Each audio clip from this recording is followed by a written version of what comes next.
नमस्कार दोस्तों, आप लोगों का द बुक्स क्लब में स्वागत है। मित्रों, आज हम आपके लिए मूल विधि में जो है पर्यावरण संरक्षण अधिनियम और वन्य जीव संरक्षण अधिनियम और मानवाधिकार संरक्षण अधिनियम से रिलेटेड 3 जो पूछे जाते हैं क्वेश्चन मूल विधि में, उससे रिलेटेड क्वेश्चन लेके आए हैं। इससे पहले भी हमने मूल विधि में जो जो इम्पोर्टेंट एक्ट थे उनके 3 चैप्टरों से रिलेटेड वीडियो बना दिए हैं। तो चलिए शुरुआत करते हैं। और ये सारे 1 लाइनर क्वेश्चन हैं, इसलिए कर रहे हैं जिससे आपका समय कम है। फाइनली अगर आप लोगों का एग्ज़ाम अक्टूबर में होना होगा तो इसलिए कम समय में अच्छी तरीके से कैसे याद कर पाएँ। तो चलिए शुरुआत करते हैं। पहला क्वेश्चन क्या है देख लेते हैं। पर्यावरण संरक्षण अधिनियम 1986। पर्यावरण संरक्षण अधिनियम 1986 का विस्तार होगा कहाँ पर? संपूर्ण भारत में। लेकिन पहले जम्मू कश्मीर में नहीं था। क्यों? क्योंकि वो केंद्र शासित प्रदेश नहीं था। अब मौजूदा वो केंद्र शासित प्रदेश है, इसलिए पर्यावरण संरक्षण अधिनियम 1986 का विस्तार कहाँ है? संपूर्ण भारत में है। नेक्स्ट अगला देख लेते हैं। इस अधिनियम में कुल कितनी धाराएं हैं? तो टोटल 26 धाराएं हैं। ये जरूर पूछा जाता है किसी भी एक्ट की कितनी धाराएं हैं, ये विशेष ध्यान रखना है आपको, और कितने अध्याय हैं। तो इस अधिनियम में कुल कितनी धाराएं हैं? तो 26 धाराएं हैं। धारा 3 के अधीन गठित प्राधिकरण के सदस्यों, अधिकारियों एवं कर्मचारियों का लोक सेवक होना किस धारा में वर्णित है? तो धारा 21 में वर्णित है। धारा 3 के अधीन गठित प्राधिकरण के सदस्यों, अधिकारियों एवं कर्मचारियों का लोक सेवक होना किस धारा में वर्णित है? तो धारा 21 में वर्णित है। नेक्स्ट अगला देख लेते हैं। अगला है सरकारी विभाग द्वारा अपराध किए जाने पर दंड का प्रावधान किस धारा में दिया गया है? तो धारा 17 में दिया गया है। सरकारी विभाग द्वारा अपराध किए जाने पर दंड का प्रावधान किस धारा में दिया गया है? धारा 17 में दिया गया है। अगर आप लोगों को इसकी PDF भी चाहिए तो हमारा एक टेलीग्राम है, knowledge is the power, search करेंगे, वहाँ से आप इसकी PDF प्राप्त कर लेंगे। कंपनियों द्वारा अपराध का वर्णन किस धारा में किया गया है? तो धारा 16 में किया गया है। कंपनियों द्वारा अपराध का वर्णन किस धारा में किया गया है? तो धारा 16 में किया गया है। नेक्स्ट अगला देख लेते हैं। अधिनियम के उपबंधों, नियमों, आदेशों और निर्देशों के उल्लंघन के लिए शास्ति का वर्णन किस धारा में किया गया है? यानी दंड का। तो धारा 15 में किया गया है। अधिनियमों के उपबंधों, नियमों, आदेशों और निर्देशों के उल्लंघन करने के लिए शास्ति का वर्णन किस धारा में किया गया है? धारा 15 में किया गया है। नेक्स्ट अगला देख लेते हैं। नमूना लेने की शक्ति और उसके संबंध में अनुसारित की जाने वाली प्रक्रिया का वर्णन किस धारा में किया गया है? नमूना लेने की शक्ति और उसके संबंध में अनुसारित की जाने वाली प्रक्रिया का वर्णन किस धारा में किया गया है? तो धारा 11 में किया गया है। नेक्स्ट अगला क्वेश्चन देख लेते हैं। किस धारा के अनुसार उद्योग, संक्रिया आदि चलाने वाले व्यक्तियों को मानक से अधिक मात्रा में पर्यावरणीय प्रदूषणकारी के उत्सर्जन अथवा निस्सारण की अनुज्ञा नहीं होगी? मोस्ट इम्पॉर्टेंट है, धारा 7 के थ्रू किसी भी उद्योग चलाने वाले जो व्यक्ति हैं उनका एक मानक होगा कि इससे ज़्यादा प्रदूषण नहीं होना चाहिए, तो उसके उत्सर्जन के निशान की अनुज्ञा नहीं होगी। धारा 7 में मोस्ट इम्पॉर्टेंट है। अगला क्वेश्चन देख लेते हैं। नेक्स्ट क्वेश्चन क्या है? केंद्रीय सरकार की पर्यावरण के संरक्षण और उसमें सुधार के लिए उपाय करने की शक्तियों का वर्णन किस धारा में किया गया है? तो धारा 3 में किया गया है। केंद्रीय सरकार के पर्यावरण के संरक्षण और उसमें सुधार के लिए उपाय करने की शक्ति का वर्णन किस धारा में है? तो धारा 3 में है। नेक्स्ट अगला देख लेते हैं। इस अधिनियम के अधीन अधिकारियों की नियुक्ति, उनकी शक्तियां और उनके कार्यों का वर्णन किस धारा में किया गया है? तो धारा 4 में किया गया है। इस अधिनियम के अधीन अधिकारियों की नियुक्ति, उनकी शक्तियां और उनके कार्यों का वर्णन किस धारा में किया गया है? धारा 4 में किया गया है। नेक्स्ट अगला देख लेते हैं। प्रवेश करने अथवा निरीक्षण की शक्ति का वर्णन किस धारा में किया गया है? तो धारा 10 में किया गया है। प्रवेश करने अथवा निरीक्षण की शक्तियों का वर्णन किस धारा में किया गया है? तो धारा 10 में किया गया है। तो मित्रों, अगर आपको क्वेश्चन अच्छे लग रहे हो तो अभी तक अगर लाइक नहीं किया तो लाइक कर दीजिए, और अभी तक सब्सक्राइब नहीं किया तो सब्सक्राइब जरूर कर दीजिएगा। पर्यावरणीय प्रयोगशालाओं को स्थापित करने का दायित्व किसका है? तो केंद्रीय सरकार का, यानी केंद्र सरकार का है। पर्यावरणीय प्रयोगशालाओं को स्थापित करने का दायित्व किसका है? केंद्र सरकार का है। नेक्स्ट अगला देख लेते हैं। अधिनियम की किस धारा में अपराधों का संज्ञान वर्णित है? तो धारा 19 में है। अधिनियम के किस धारा में अपराधों का संज्ञान वर्णित है? धारा 19 में। नेक्स्ट अगला, अधिनियम की धारा 26 में वर्णित विषय है। अधिनियम के अधीन बनाए गए नियम का संसद के समक्ष रखा जाना। अधिनियम की धारा 26 में वर्णित विषय क्या है? अधिनियम के अधीन बनाए गए नियम का संसद के समक्ष रखा जाना। अगर आप इनको 3-4 बार रिवीजन कर लेंगे तो ये अच्छी तरीके से आपको याद हो जाएंगे। धारा 25 के अनुसार नियम बनाने की शक्ति का अधिकार प्राप्त है किसे? केंद्र सरकार को। धारा 25 के अनुसार नियम बनाने की शक्ति का अधिकार प्राप्त है किसे? केंद्रीय सरकार को, यानी केंद्र सरकार को। अधिनियम की धारा 2 का विषय क्या है? परिभाषाएं हैं। धारा 2 में क्या है? अधिनियम की परिभाषाएं हैं। नेक्स्ट अगला देख लेते हैं। पर्यावरण संरक्षण अधिनियम 1986 लागू हुआ 23 मई 1986 में। पर्यावरण संरक्षण अधिनियम 1986 कब लागू हुआ था? 23 मई 1986 में। नेक्स्ट अगला देख लेते हैं। पर्यावरण संरक्षण अधिनियम 1986 में अध्यायों की कुल संख्या कितनी है? तो 4 है। ये विशेष ध्यान रखना है कि धाराएं कितनी हैं और अध्याय कितने हैं। नेक्स्ट अगला देख लेते हैं। अधिनियम में केंद्रीय सरकार की साधारण शक्तियों का उल्लेख किया गया है। धारा 3 से 6 तक अधिनियम में केंद्रीय सरकार की साधारण शक्तियों का उल्लेख किया गया है। धारा 3 से 6 तक। नेक्स्ट अगला देख लेते हैं।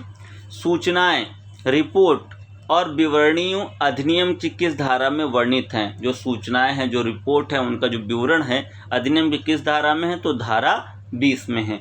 नेक्स्ट अगला शुरू हो जाता है वन्य जीव संरक्षण अधिनियम 1972। इससे भी एक क्वेश्चन पूछा जाएगा। तो मुख्य वन्य जीव अभिरक्षक और अन्य अधिकारियों की नियुक्ति किस धारा के अंतर्गत की जाती है? मोस्ट इम्पॉर्टेंट है, तो धारा 4 के अंतर्गत। मुख्य वन्य जीव अभिरक्षक और अन्य अधिकारियों की नियुक्ति किस धारा के अंतर्गत की जाती है? तो धारा 4 के अंतर्गत की जाती है। नेक्स्ट अगला, वन्य जीव संरक्षण अधिनियम 1972 का महत्व क्या है? तो जीवों के संरक्षण में, वनस्पतियों के संरक्षण में, पक्षियों के संरक्षण में, ये सभी यानी तीनों चीज़ों का इसमें महत्व है। जीवों की भी रक्षा करना है, उनका भी संरक्षण करना है, वनस्पतियों का भी संरक्षण करना है और पक्षियों का भी संरक्षण करना है, ये सभी। नेक्स्ट अगला, वन्य जीव संरक्षण अधिनियम 1972 की धारा 2 ब्रैकेट में वन पशु शब्द के अंतर्गत शामिल है। पशु के अंतर्गत कौन कौन आता है? उभयचर, पक्षी, स्तनधारी, रेंगने वाले और उसके बच्चे और पक्षी, रेंगने वाले के अंडे और उपरोक्त सभी। वन्य जीव संरक्षण अधिनियम 1972 की धारा 2 ब्रैकेट 1 के पशु शब्द के अंतर्गत कौन कौन आते हैं? उभयचर आते हैं, पक्षी आते हैं, स्तनधारी, रेंगने वाले और उसके बच्चे और पक्षी, रेंगने वालों के अंडे, उपरोक्त सभी। नेक्स्ट अगला देख लेते हैं।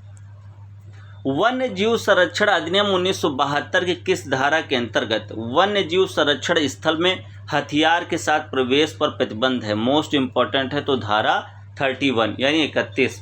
वन्य जीव संरक्षण अधिनियम 1972 की किस धारा के अंतर्गत वन्य जीव संरक्षण स्थल में हथियार के साथ प्रवेश पर प्रतिबंध है?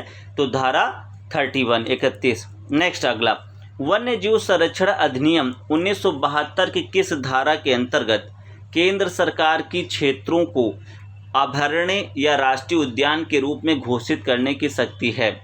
तो धारा 38। ये भी इम्पोर्टेंट है अपने आप में। वन्य जीव संरक्षण अधिनियम 1972 की किस धारा के अंतर्गत केंद्र सरकार को अभयारण्य या राष्ट्रीय उद्यान के रूप में घोषित करने की शक्ति है? तो धारा 38। नेक्स्ट अगला देख लेते हैं।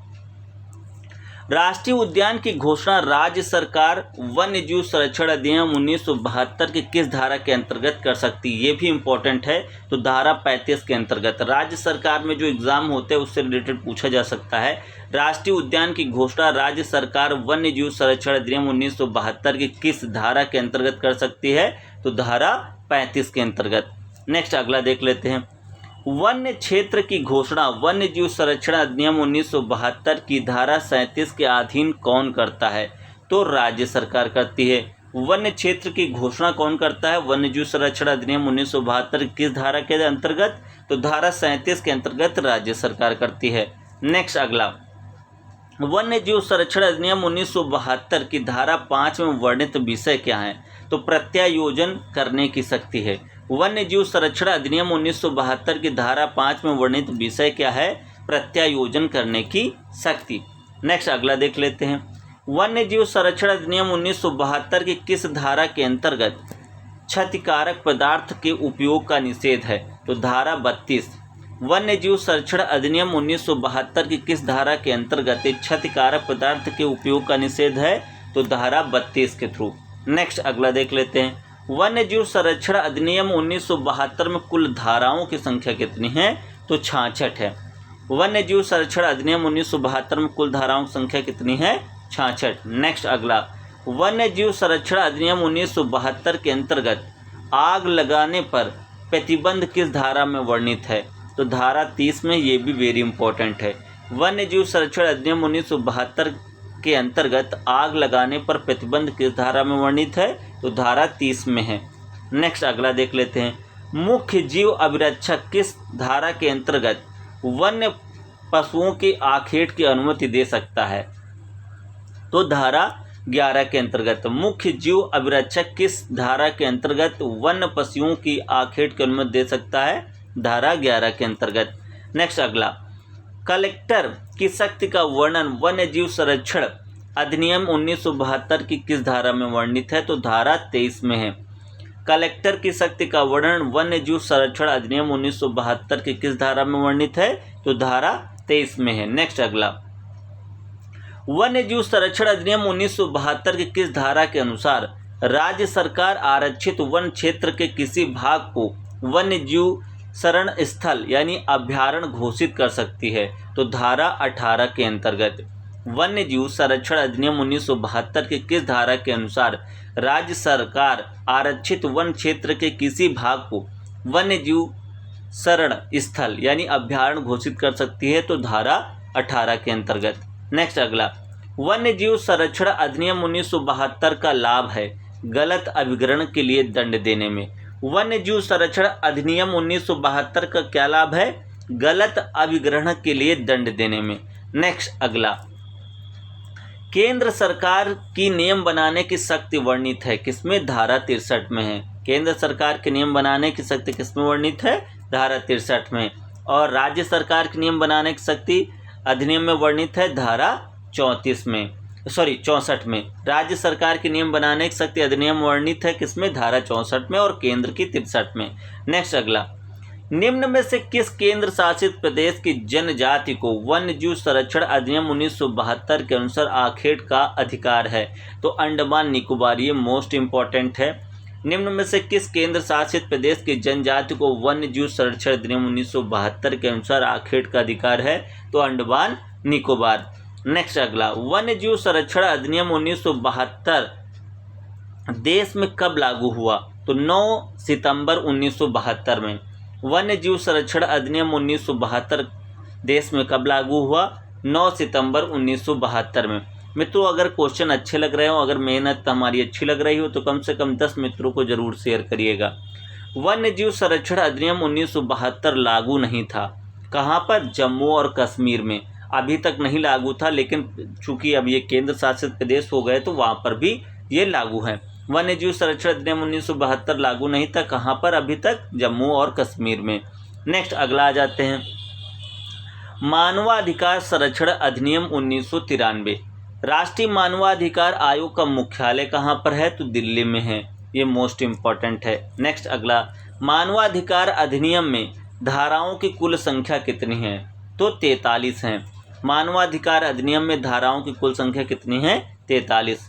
नेक्स्ट अगला, मानवाधिकार अधिनियम 1993 की धारा 6 के अनुसार सदस्यों की सेवावधि कितने वर्ष होगी? तो पद ग्रहण की तारीख से 5 वर्ष तक अथवा 70 वर्ष उम्र तक जो पहले हो। मानवाधिकार अधिनियम 1993 की धारा 6 के अनुसार सदस्य जो होते हैं उनका सेवा काल कितने वर्ष का होता है? तो तो पद ग्रहण करने से 5 वर्ष तक होता है और उम्र का जो है टाइम वो 70 वर्ष से उम्र तक जो पहले हो। नेक्स्ट अगला, राष्ट्रीय मानवाधिकार आयोग का गठन किस धारा के अनुसार होता है? तो धारा 3 के अनुसार होता है। राष्ट्रीय मानवाधिकार आयोग का गठन किस धारा के अनुसार होता है? तो धारा 3 के अनुसार होता है। नेक्स्ट अगला, राष्ट्रीय मानवाधिकार आयोग के अध्यक्ष और अन्य सदस्यों की नियुक्ति की जाती है राष्ट्रपति द्वारा। राष्ट्रीय मानवाधिकार आयोग के अध्यक्ष और अन्य सदस्यों की नियुक्ति की जाती है राष्ट्रपति द्वारा की जाती है। मोस्ट इम्पॉर्टेंट है आपके एग्जाम के लिए। राष्ट्रीय मानवाधिकार आयोग के अध्यक्ष पद हेतु अनिवार्य योग्यता क्या है? उच्चतम न्यायालय का प्रधान न्यायाधीश। राष्ट्रीय मानवाधिकार आयोग के अध्यक्ष पद हेतु अनिवार्य योग्यता क्या होनी चाहिए? उच्चतम न्यायालय का प्रधान न्यायाधीश। नेक्स्ट अगला, मानवाधिकार न्यायालय के गठन का प्रावधान अधिनियम की किस धारा में वर्णित है? तो धारा 30 में है। मानवाधिकार न्यायालय के गठन का प्रावधान अधिनियम की किस धारा में वर्णित है? तो धारा 30 में है। नेक्स्ट अगला, राष्ट्रीय मानवाधिकार आयोग के कार्यों का वर्णन किस धारा में किया गया है? तो धारा 12 में किया गया है। राष्ट्रीय मानवाधिकार आयोग के कार्यों का वर्णन किस धारा में किया गया है? धारा 12 में किया गया है। नेक्स्ट अगला, राष्ट्रीय मानवाधिकार के सदस्यों की नियुक्ति हेतु गठित कमेटी का अध्यक्ष कौन होता है? ये मोस्ट इम्पॉर्टेंट है। तो प्रधानमंत्री होता है। राष्ट्रीय मानवाधिकार के सदस्यों की जो नियुक्ति होती है उस गठित कमेटी का अध्यक्ष कौन होता है? वो प्रधानमंत्री होता है। नेक्स्ट अगला, राज्य मानवाधिकार आयोग के गठन का प्रावधान अधिनियम की किस धारा में वर्णित है? तो धारा 21 में। राज्य मानवाधिकार आयोग के गठन का प्रावधान अधिनियम किस धारा में वर्णित है? धारा 21 में है। नेक्स्ट अगला, सशस्त्र बलों के सदस्यों के संदर्भ में अनुसरण की जाने वाली प्रक्रिया अधिनियम की किस धारा में वर्णित है? तो धारा 19 में है। सशस्त्र बलों के सदस्यों के संदर्भ में अनुसरण की जाने वाली प्रक्रिया अधिनियम की किस धारा में वर्णित है? धारा 19 में है। नेक्स्ट अगला, विशेष अनुसंधान समुदाय के गठन का प्रावधान अधिनियम की किस धारा में वर्णित है? तो धारा 37 में है। विशेष अनुसंधान समुदाय के गठन का प्रावधान अधिनियम की किस धारा में वर्णित है? तो धारा 37 में है। नेक्स्ट अगला देख लेते हैं, आयोग के सदस्यों को अधिनियम की किस धारा के अंतर्गत पद से हटाया जा सकता है? तो ये मोस्ट इम्पॉर्टेंट है। धारा 5 के अंतर्गत आयोग के सदस्यों को अधिनियम की किस धारा के अंतर्गत पद से हटाया जा सकता है? धारा 5 के अंतर्गत। नेक्स्ट अगला, अधिनियम की धारा 1 ब्रैकेट में 2 के अनुसार इस अधिनियम का विस्तार होगा संपूर्ण भारत पर, परंतु जम्मू कश्मीर में केवल उन मामलों में लागू होगा जो राज्य में लागू होने वाले संविधान की सूची 7 की सूची 1 या सूची 111 में वर्णित है। ऐसा अभी था, ठीक है, ये पास्ट की बात है, लेकिन एट प्रेजेंट संपूर्ण भारत पर है। चूँकि ये जम्मू कश्मीर केंद्र शासित प्रदेश हो गया है तो अब ये पूर्णतः इस पर लागू होता है। अधिनियम की धारा 1 ब्रैकेट में 2 के अनुसार इस अधिनियम का विस्तार पूरे संपूर्ण भारत में है। चूँकि ये पहले जब जम्मू कश्मीर का अपना अलग एक्ट था उस अकॉर्डिंग था, लेकिन अब ऐसा नहीं है। नेक्स्ट अगला, राज्य मानवाधिकार आयोग के अध्यक्ष की नियुक्ति कौन करता है? राज्य में राज्यपाल करता है और वहां पर राष्ट्रपति करता है केंद्र में। नेक्स्ट अगला, राज्य मानवाधिकार आयोग का अध्यक्ष कौन होता है? उच्च न्यायालय का मुख्य न्यायाधीश। अगर हम केंद्र की बात करेंगे तो उच्चतम न्यायालय का मुख्य न्यायाधीश और राज्य की बात करेंगे तो उच्च न्यायालय का मुख्य न्यायाधीश। नेक्स्ट अगला, मानवाधिकार संरक्षण अधिनियम 1993 भारत में कब लागू हुआ? 8 जनवरी 1994 में। मानवाधिकार संरक्षण अधिनियम 1993 भारत में कब लागू हुआ? 8 जनवरी 1994 में। नेक्स्ट अगला और लास्ट क्वेश्चन है हमारा, मानवाधिकार से तात्पर्य व्यक्ति के ऐसे कर्तव्यों से हैं जो जीवन, स्वतंत्रता, एकता एवं महत्ता से समृद्ध है और संविधान द्वारा या अंतर्राष्ट्रीय अभिसमय द्वारा प्रत्याभूत किए गए तथा भारतीय न्यायालय द्वारा प्रवर्तनीय है। मानवाधिकार की यह परिभाषा किस धारा में दी गई? वेरी वेरी इंपॉर्टेंट है। तो धारा 2 के डी में दी गई है। मानवाधिकार से तात्पर्य है व्यक्ति के ऐसे कर्तव्यों से जो जीवन, स्वतंत्रता, एकता, महत्ता से समृद्ध है और संविधान द्वारा या अंतर्राष्ट्रीय अभिसमय द्वारा प्रत्याभूत किए गए हैं तथा भारतीय न्यायालय द्वारा प्रवर्तनीय है। मानवाधिकार की ये परिभाषा किसमें है? तो धारा 2 की डी में है। तो मित्रों, ये मोस्ट इम्पॉर्टेंट क्वेश्चन थे आपके एग्ज़ाम के लिए मूल विधि से संबंधित। अगर वीडियो अच्छा लगा हो तो लाइक शेयर कमेंट, साथ में चैनल को सब्सक्राइब करना और मित्रों को शेयर करना मत भूलिएगा। बहुत बहुत धन्यवाद।